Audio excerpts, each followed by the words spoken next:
As Jesus spoke to his disciples for the last time, he explained that he would be taken from them to suffer and die. He warned them that the events about to happen would be so painful and so frightening that they would all run away and leave him to face these horrible things all alone. Peter, who had once claimed that Jesus was the Messiah, argued, "Though the rest of them fall away, I will never leave you." But Jesus knew better. "The truth is," Jesus said, "you will deny me 3 times before the rooster crows in the morning." Just as Jesus said it would, the night turned to terror as he was taken away. Peter, trying to follow Jesus at a distance, crouched in the shadows to hide near a warm fire. A young girl looked in his direction and asked, "Weren't you with Jesus?" Peter responded harshly, "I don't know what you mean." Peter quickly got up and rushed away. Later that night, another servant girl recognized Peter and announced, "This man was indeed with Jesus."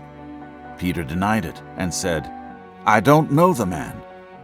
Another person standing nearby insisted, "You are one of them. I recognize your accent." Peter, becoming more and more upset, cried out, "Let me be cursed if I am lying to you.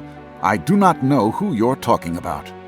When these words left his mouth, the rooster crowed. Remembering what Jesus had said, Peter began to cry bitter tears of hurt and regret.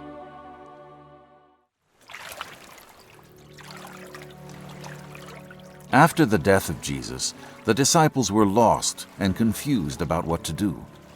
Peter was tired of sitting around feeling guilty, so he decided to do something he was good at, fishing. Peter told the others of his plan, and some of them decided to join his fishing trip. They fished through the night, but they caught nothing. Early in the morning, exhausted and disappointed, they finally gave up and headed back toward the shore.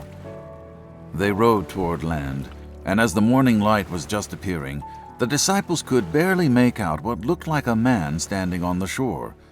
The mysterious figure called to them, "Children, did you catch any fish?" Puzzled, they answered the stranger, "No." The man then said, "Cast the net off the right side of the boat, and then you'll catch something." Shrugging their shoulders, the disciples did as the stranger suggested. The nets filled with so many fish, the men could not pull them all in. One of the disciples recognized who had been talking to them, and he cried out, "It's the Lord!"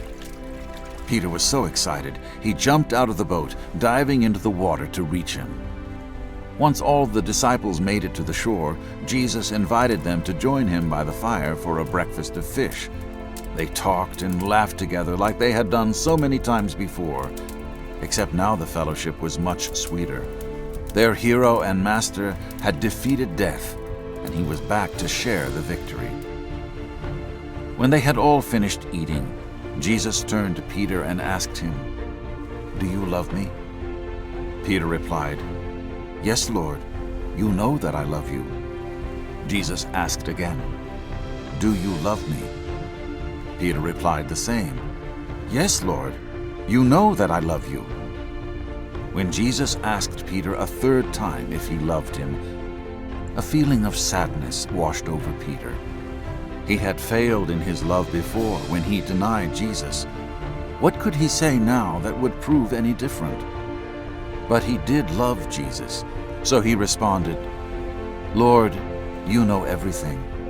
You know that I love you." Jesus' death on the cross had shown Peter what sacrificial love looked like. Peter knew now that his life was not his own, but that it had been bought with a price. Peter was transformed. Knowing he was ready to love fully, Jesus said to him, "Feed my sheep and follow me."